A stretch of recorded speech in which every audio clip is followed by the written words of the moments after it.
few methods actually.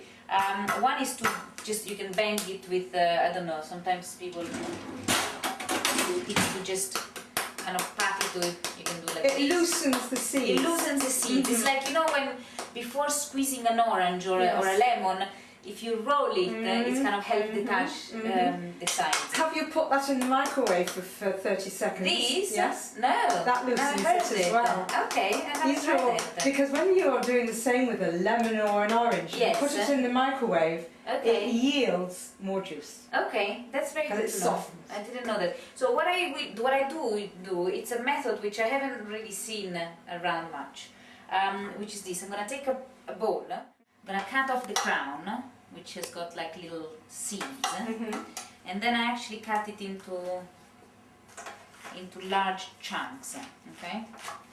So in this case probably like in quarters would probably do, and then I just put them in the water. This is very good because it's being in quarters, it releases the seeds so much better, doesn't it? It releases the seeds, and the trick is that the membrane, the skin and the membranes float, and the seeds go down.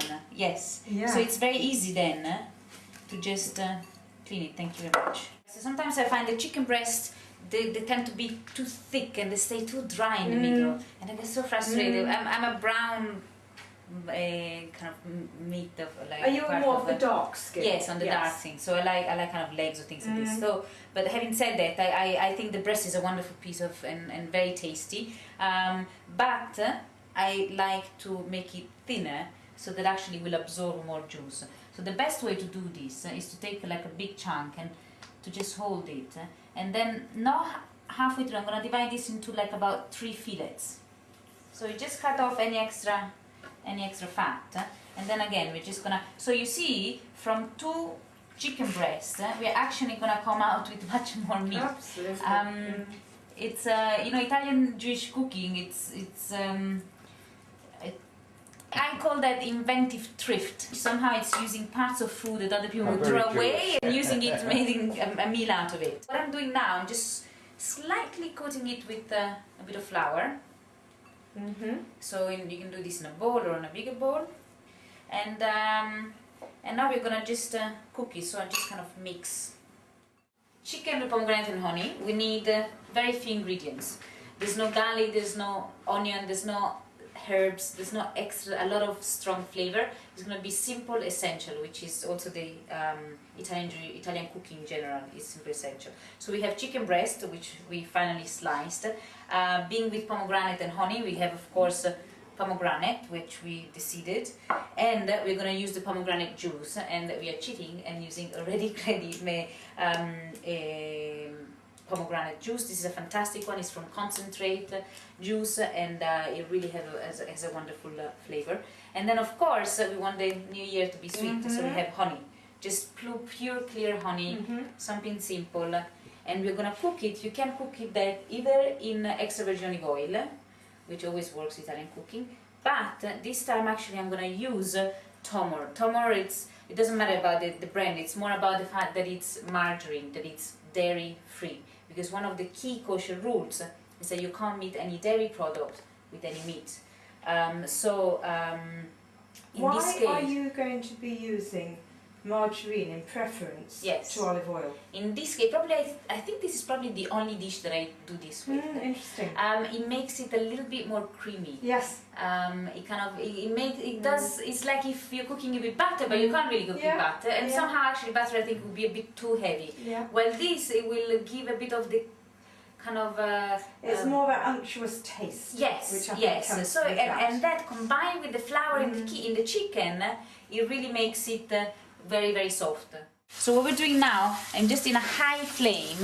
I'm just leaving the chicken to turn golden on the outside. I'm not cooking it yet. I'm just kind of searing it. So I just want to sear it so that actually it will keep all the juice inside. And I'm gonna add the salt after it has been sealed. So actually it's gonna also stop all the extra juice to come out.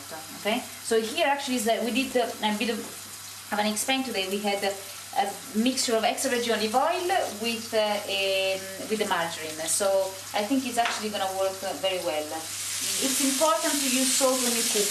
Of course, you shouldn't overdo it, but if you're using all fresh ingredients, like we are, with pomegranate and honey, the salt enhances the flavors of things.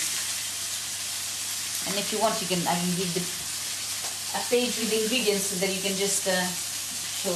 So it's the runny honey? Yes, like not too hard, because you want it to be able to melt, you know? Exactly. So like, and that's why like I'm already mixing it a little bit before.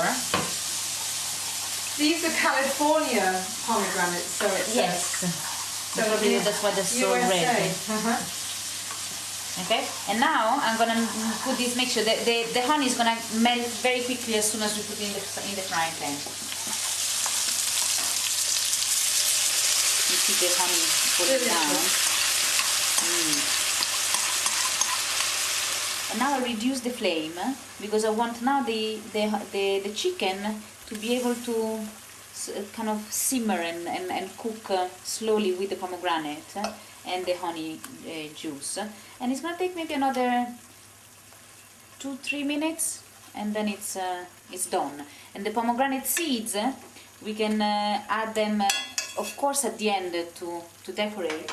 And then you can either serve it, directly on plates. You can put it in a kind of a hot serving plate, and you just spread the pomegranate.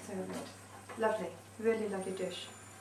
If you want to decorate it with some herbs, then like parsley, fresh parsley, finely chopped, which has got quite a delicate flavor, you can just spread on top, and you have the contrast of the red and the green. Lovely. And I think it works very well. But this is ready to be eaten. Gorgeous. Enjoy.